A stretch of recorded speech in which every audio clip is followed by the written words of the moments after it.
Hello students, welcome to our brand new channel called Physiology Guide.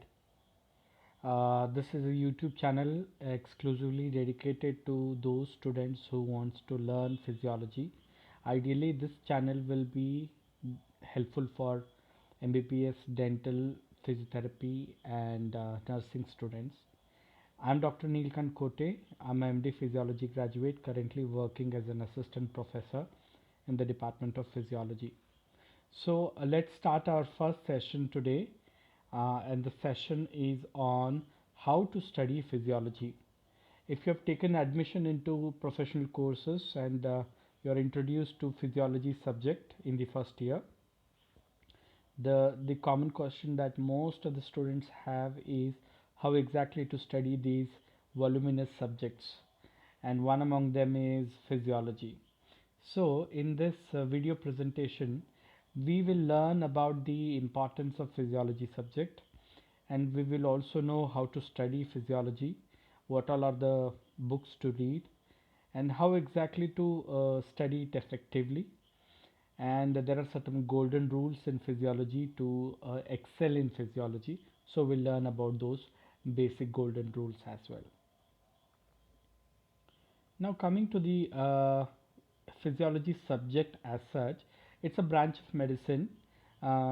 It is the study of normal functions of different organs and systems in the body. Just like the way you study the different structures of human body in anatomy, the chemical compositions, chemical cycles in biochemistry, you study the different functions of organs and tissues and systems in physiology, human physiology. Physiology is a very important subject because if you want to understand the human body, it is very essential to know how exactly our body functions. So, physiology comes into a great picture when you want to treat the abnormal conditions. For that, you need to know the normal conditions, normal functions before treating the abnormal conditions.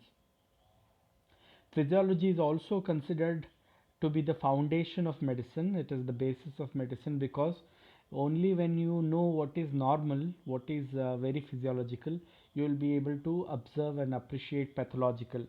So, if you want to become a good physician, any physician related studies or branches, be it pediatrics, be it ENT, be it medicine, be it psychiatry, be it dermatology. So any physician related subjects, if you want to master, you should have a very good foundation of physiology. That is probably one of the reason why the Nobel Prize is always awarded to the field of physiology as physiology and medicine. So the Nobel Prize is never awarded to medicine alone. It is always awarded as Nobel Prize in physiology and medicine. And unlike the other subjects, this is not volatile or very boring subject. It's a very interesting subject, and it has got a lot of practical aspects. So I would say it is a very practical subject and interesting subject.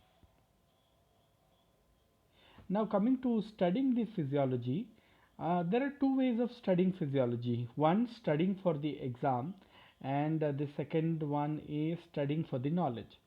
So when it comes to studying for knowledge, there is no restriction, there is no inhibition. You can study a number of books, you can study latest journals, you can study old records, you can study some latest updates available in the media.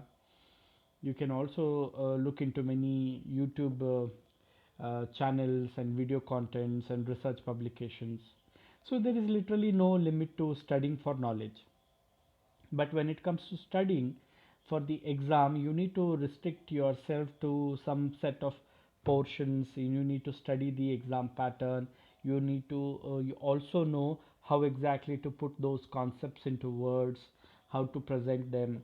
So studying for exam is altogether different than studying for knowledge. So next, moving on to the books to read.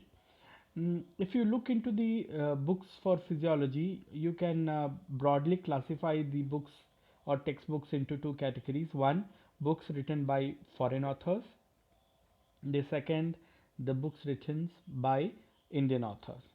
So, the two most common textbooks in physiology written by foreign authors are Guyton and Hall textbook of medical physiology. This is also called as the Bible of physiology. And second one is Ganong's Review of Medical Physiology. These are international books. Most of the medical colleges across the world refer these textbooks for learning physiology. When it comes to Indian authors, there are many books written by Indian eminent professors, HODs of different medical colleges. So some of the popular textbooks are Textbook of Physiology by J.K. Pal and Pravati Pal. There is also a practical manual by J.K. Pal and Pravati Pal. Then Textbook of Physiology by A.K. Jain. Textbook of Medical Physiology by Indu Khurana. Indu Khurana has two volumes of textbook. One volume exclusively written for undergraduate students like MBBS, dental, and another volume written exclusively for master graduates, for those who are doing masters in physiology, MD in physiology. Then Essentials of Medical Physiology by Sembulingam. This is one of the most lucid textbook with a very lucid language, easily understandable. It comes with two versions. One is a medical for medical students, another one for the dental students.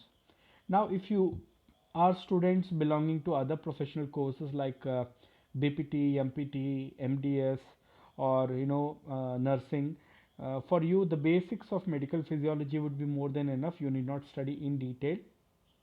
And for you, the basics of medical physiology book written by D. Venkatesh and H. Sudhakar would be a good suggestion.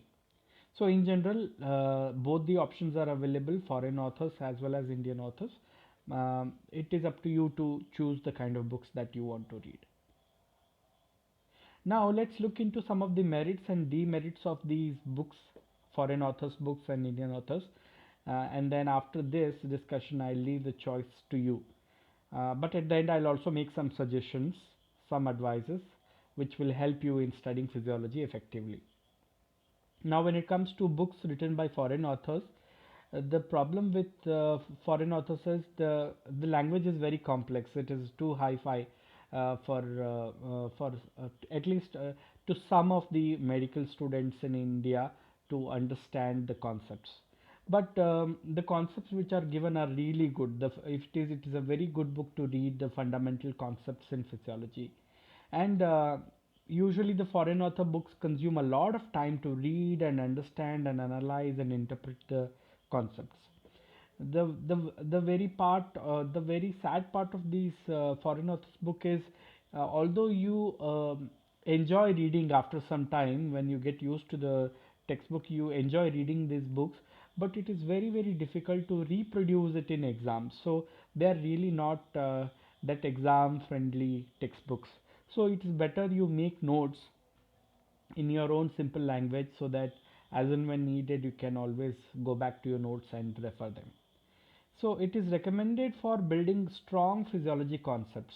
So if you are just entered the medical professionals, and if you have a lot of time, I recommend you read these kind of books, so that your basic fundamental concepts in physiology will be strong.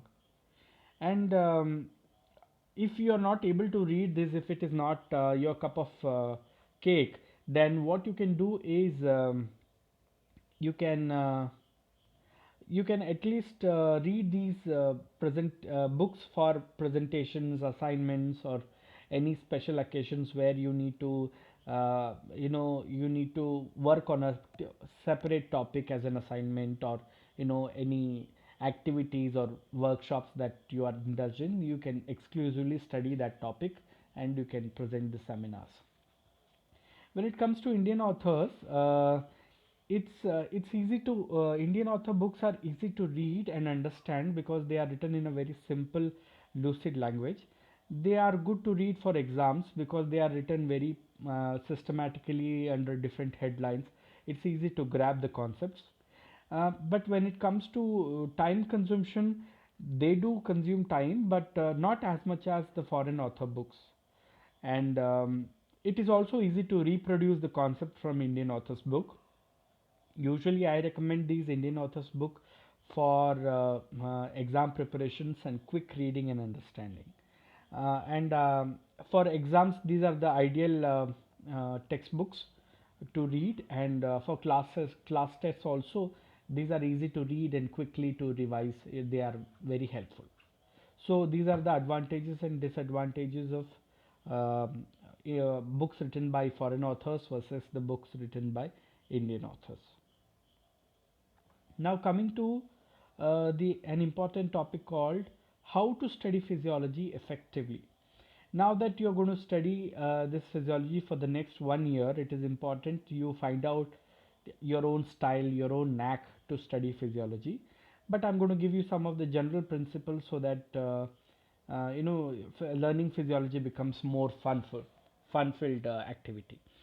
Now, according to me, it is always good to stick to one Indian author book for regular reading. There are many people, there are many students who keep switching between the books. It is not a good practice.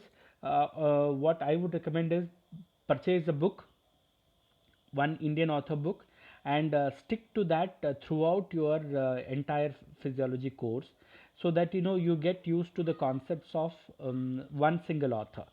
Of course, there is no restriction for reading other books, but your most of your fundamental knowledge should come from the one single Indian author book. And as and when required, you can always read the textbooks written by the foreign authors as a reference guide.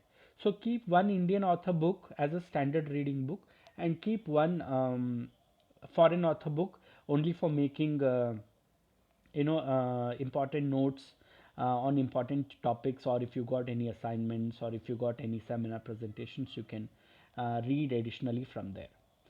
Second thing is, when you're reading from the textbook, you mark the important words and topics. If you are not having this habit of marking, it's better you start adopting this, because at the end of the year, when you have to prepare for the exams, you will not have time to read word by word.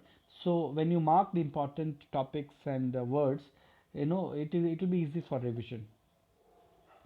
And always focus on the diagrams and flow charts and tables. These are very important to you know um, propose your knowledge in front of the examiner, because examiners are not keen to read your explanations. So they mainly look for the flow charts and diagrams and concepts, and expressed in the form of schematic diagrams and tables.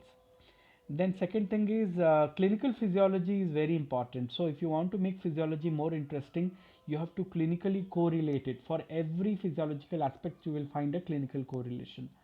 So if you clinically correlate these physiology concepts, they become very useful in understanding the physiology concepts, and they are also very helpful when you go to second year. And clinical physiology is also a very good important aspect in writing your exam papers. If you are able to mention few physiology points, then you will have the higher chances of fetching more marks in the exam. And the most important point here is making notes. Not everybody is used to making notes, but making notes will be a good attempt in physiology, because physiology learning will be voluminous. So if you are not the kind of person who are used to making notes, then try to use some sticky notes and try to stick it in between the chapters, and just list down the important points and concepts, so that last moment reading will be very comfortable for you. Like I said, you have to mark or highlight the important words and terminologies, so that your reading becomes more easy. Always give a first reading as a comfortable reading. You give spend sufficient time and read line by line, word by word. And when you read in the first reading, you mark all the important points, highlight important concepts, so that in the second reading and third reading becomes very easy. You need not go through it in detail again. At the same time, some people don't like to mark with highlighters. In that case, you can use a simple pencil, or any other color pencils to mark the important concepts. As in when you don't want, or your priorities change, you can always erase these with the help of eraser. Now, all many people ask, what is the best way of studying physiology? Whenever a class is taken in your physiology class, so the best way to read is you will be fresh from those concepts when taught. So, as soon as you are done with a class, it is ideal for you to go home and read the same topic on the same day.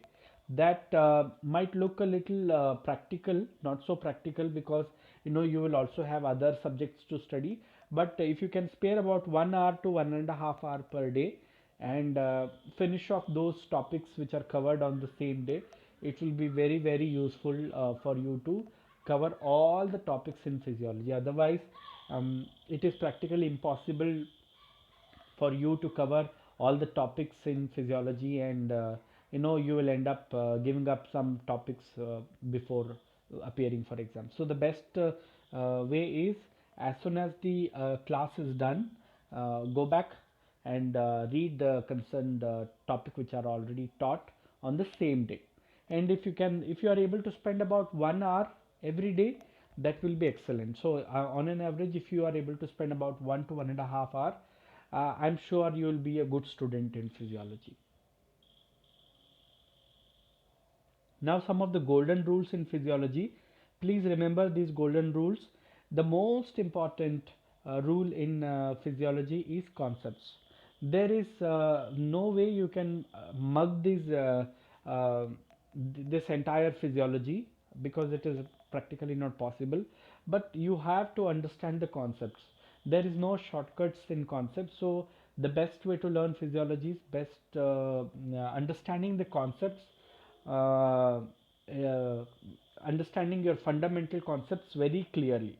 So if you are thorough with the concepts, you can put those concepts into words and flowcharts at any time of the exam period. Now, second thing is, physiology comes with lot of physiological values, be it urine routine values, or blood routine values, or pH values. Most of these values are always expressed in range. Never quote a single reading. Always try to express them in ranges. And there are about 25 to 30 laws that you come across in the entire physiology. Different systems have different laws, so many concepts are explained in the form of laws. So please focus on laws and try to list out all the laws, and try to memorize them, so that they will be very useful while appearing for the exam.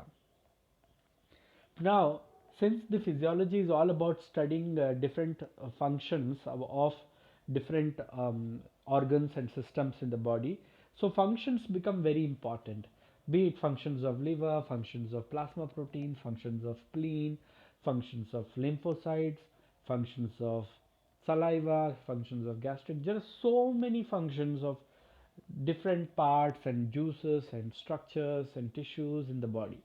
So always try to focus more on the functions, because they are quite commonly asked as 3 marks questions or 5 marks questions in the university exam. So whenever you get to these functions, try to list out these functions and try to memorize them. Ideally, if you want to score good marks, for 5 marks, it is ideal for you to write about 10 functions, and for 3 marks, about 5 to 6 function would be sufficient to fetch good marks. Now, coming to clinical physiology, like I said, um, physiology becomes more interesting these days because of the clinical physiology aspect. So please always correlate the physiology part with clinical physiology, so that you'll be able to understand and retain the concept much clearly. And of late, we have noticed that the National Medical Bill has paid a lot of attention to case-based scenario and related studies. So there are many physiology and physiological concepts which are associated with case-based scenarios. Try to get familiar with these case-based scenarios. In my further sessions or further YouTube classes, I will also take case-based scenarios, which will help in getting used to it. But case-based scenarios are the new trends, and it is mandatory for all the states, all the universities to include physiology as a case-based scenario, so that our medical students are more practically oriented, and they are ready to face the practical clinical medicine. So case-based scenarios are the new updates in physiology to learn. So please get familiar with that. Thank you all for your patient listening. My next class will be in my next YouTube video will be on practical classes in physiology. Uh, so far you have learned how to study physiology. Now in the next video we will know about the practical classes in physiology, what all is covered in practical physiology, how to be prepared for practical physiology, what all instruments, what all apparatuses are required in practical physiology. Now, I would also request you to subscribe to this channel and hit the bell notification, so that whenever I upload the videos, you will be getting the notifications at earliest. And please spread a word to your students, your friends from other medical colleges, so that they also get benefited. Thank you.